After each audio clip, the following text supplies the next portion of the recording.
So my list of board games here.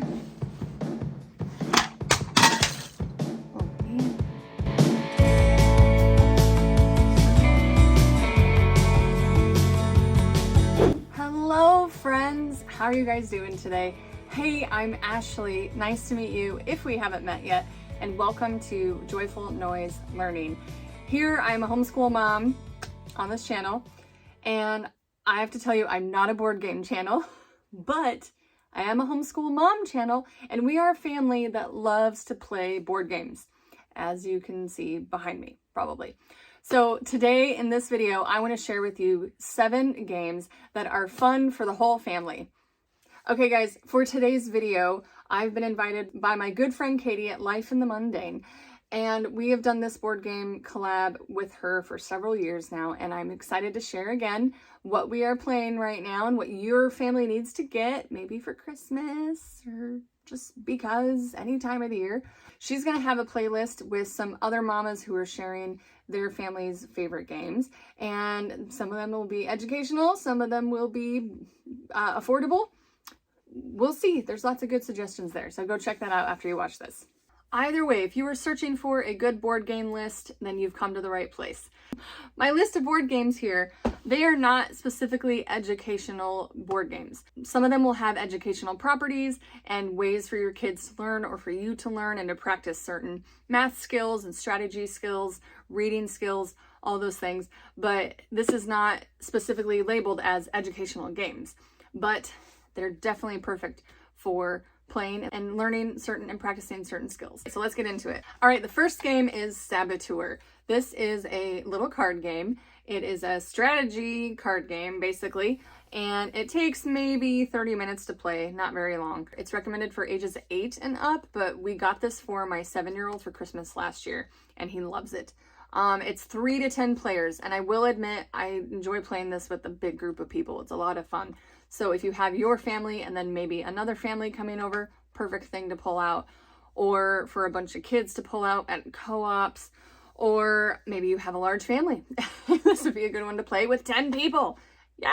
So it's a lot of fun where you are miners trying to mine to find the gold. And you're not necessarily playing on a team, but you kind of are. The real miners win. They win some gold at the end. But there's somebody, a secret sabotage, who is trying to make sure you don't get to the end of the mine to find the gold. So the secret is you want to stay hidden if you are the saboteur, and try to block them and keep them from getting there. But eventually you kind of start figuring out who it is, and it's just a lot of fun. The next one is For Sale, and this is another little card game. I like how it is simple and easy to set up. Look at this. Let's look inside. That's it. That is all the components of this game, 2 decks of cards and some coin money, and it's a lot of fun, and I love games that are easy to set up and clean up. Right, mamas? Right? Am I right? This one is recommended for ages 8 and up, but again, we play this with our 7-year-old. You play it with 3 to 6 players. Another fun game to play with a big group of 6 people, only 20 to 30 minutes to take to play. We like this because you get to practice like planning and strategy and trying to make sure you get the card that has the highest ranking.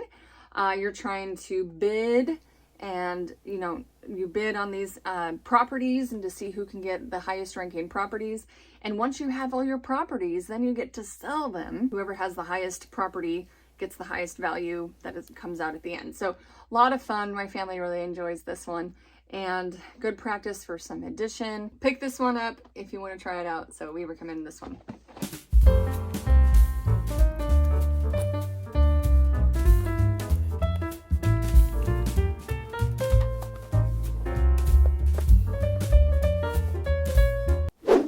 Barenpark is the next one. I cannot do a German accent. I'm gonna not try anymore.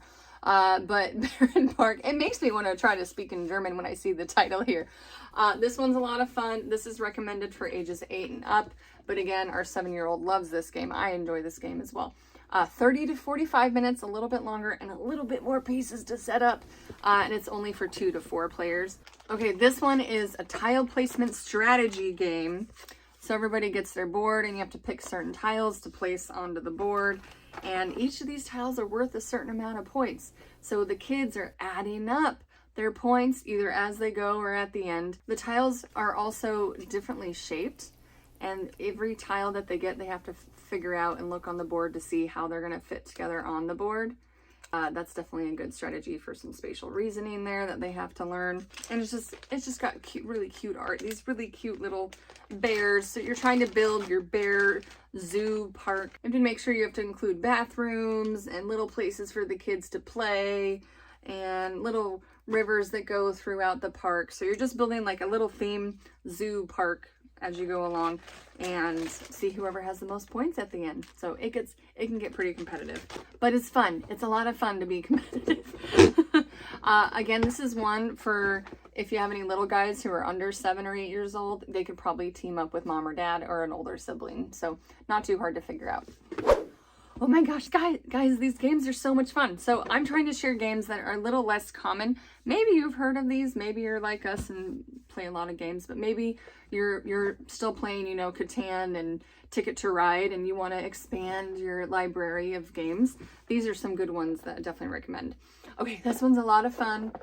7 Wonders Architects. So 7 Wonders is actually a really big game, very pricey. And they made like a different version of it, and this is the Architects version, I guess. And we don't have the 7 Wonders one, but this one is for 2 to 7 players. It's ages 8 and up, recommended as well, and it's only about 25 minutes to play. This one takes longer if you have more people, and it goes really quick if there's just a couple of you. So I've played this one with my youngest son, and he likes to do this one. So everybody is given a wonder that they have to construct, and as you construct, you reveal more points that you can have for your score. And you're just drawing cards as you go. Everybody's taking cards, and you're collecting items in order to be able to construct your wonder. So really good with strategy building and addition and multiplication as well. So lots of good, fun, educational stuff in this game, and it's just fun. So it's a lot of fun to play and easy to teach, easy to learn. So that's good for a nice family game night. And next we have Casscadia. This one is a lot of fun. It's so pretty. Look how pretty that is.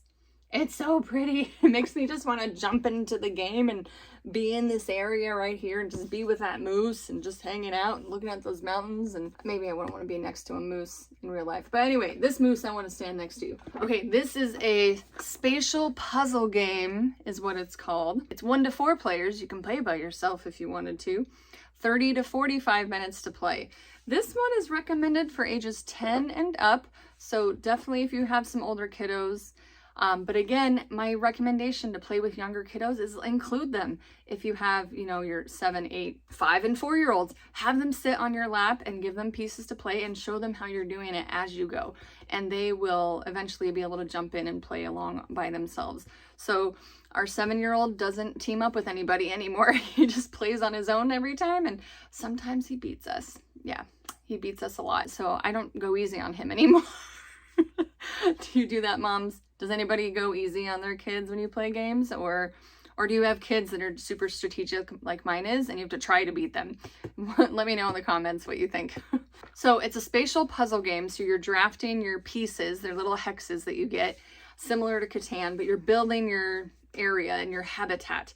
And you have to match up animals with the habitat, and you have to meet certain criteria in order to get points.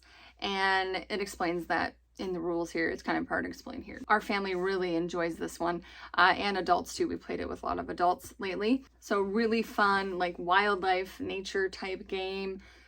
So you're learning about the animals and the habitats that they live in, and practicing strategy and puzzles and spatial reasoning and planning. Lots of good skills to be learned with Casscadia. So check this one out. Okay, I'm gonna do a bonus game that I didn't have on my original list. This one's kind of cool. It's called Hive. And if you have a 3D printer, you can print out this game. And this is what fell over earlier. This was all made with our 3D printer. Pretty cool here. There's also an actual like game pieces game that you can, I'll link to it in the description below. You don't have to make it if you don't have that 3D printer, but for those of you who are looking for things to print on your 3D printer, try this one. But this one's a lot of fun. Again, my 7-year-old beats me in this one. You have different types of bugs that you play out. It's a 2-player game. It's a bit difficult. You need a kiddo who really likes puzzles and strategy stuff. I would compare it to chess. It's very similar to how you would play chess. So if you have a child who enjoys playing chess, they'll probably enjoy playing Hive too. So each of the pieces has their own specific way to move. And then your goal is to basically surround your opponent's bee in their hive. And that's all I'll tell you about it there. But that is what Hive is all about. Okay, last but definitely not least, this one's a heavy one. Okay, doing my weightlifting for the day. This is My Little Scythe. This is for ages 8 and up. It is a 45-minute game. This does take a little bit longer to play, so you can break it up into sections. If that's another tip I would give. If your kids are getting bored of a game, don't just completely stop the game. Just take a break from it. Leave it and go do something else and come back to it later that day, or even just come back to it the next day. You can break up your game playing time, and that's how our family plays a lot of games sometimes. So just leave it set up. Don't worry about the mess. It'll get cleaned up eventually, Mama, I promise. But just leave it. Come back to it later, finish, and then you can clean it up. So it'll be okay if you leave it out for a couple hours, right? Okay, this is 1 to 4 players. So it has a 1-player option, and you can play up to your 4 players. The creator of this game made another game called Scythe, which is a very much an adult game. It's a lot more difficult to play as a family, but he said he wanted to play it with his kids. So he made a kid version of it, but it has basically the same mechanics. I recommend this for the younger kids, actually, like ages 7, like the 7 or 8, like the kids who like strategy games, up to maybe 10. But I've seen adults play it too. Adults like to play it too, really. But what's really cool about these game pieces is they come blank and you can paint them. And that's what my husband and my daughter did. They ended up painting their characters for this game, and they had a lot of fun. That was a really neat project that they got to do together. But they got to paint the little characters and give them some character, really, and they really come alive. And the kids love just playing with these. This is a really cool game. This is definitely just one of those games that you get as an investment. So it's not a cheap game, but it is definitely an investment that you can do something together as a family. So in My Little Scythe, you are moving around this board in this area, and you're trying to save the castle or deliver things to the castle and do different things in order to collect points, and you do different missions in order to get trophies, and whoever gets their 4th trophy first is the one who wins. So it's a really simple game. You only have 3 different actions you need to do. It's a really beautiful game too. Our family has a lot of fun playing this together. And our child, who really loves board games, we've actually taught him how to play it by himself, because sometimes there's just days where he's like, okay, I want to play a game. Who's going to play with me? And nobody can, we're all busy or somebody's not available. So we taught him how to play by himself, so he can pull out the game and play on his own and, do something on his own and not have to have a parent or a sibling or a friend to play with. So that's just been a really neat hobby for him, and for him to learn some more strategy skills and to use his puzzle enjoying brain there. All right, that was it. Those are the board games I highly recommend for your family for this season. And if you have any questions about these, let me know in the comments. I will link in the description below to all of these. And if you want to stick around, I'm a homeschool mom of 3 kiddos, and they are ages 7, 9, and 12 right now. And I've been homeschooling for the last 8 years. And I love to share about Charlotte Mason inspired homeschool, biblically based and affordable resources and curriculum. And I love to encourage you and bring a little bit of funny sometimes. We have some funny videos coming out soon next week. So you want to subscribe so you don't miss my next comedy sketch video coming out next week. So we'd love for you to stick around and watch that. Watch the playlist below as well for more suggestions on board games. And I hope you have a great day. Go find his joy among the noise.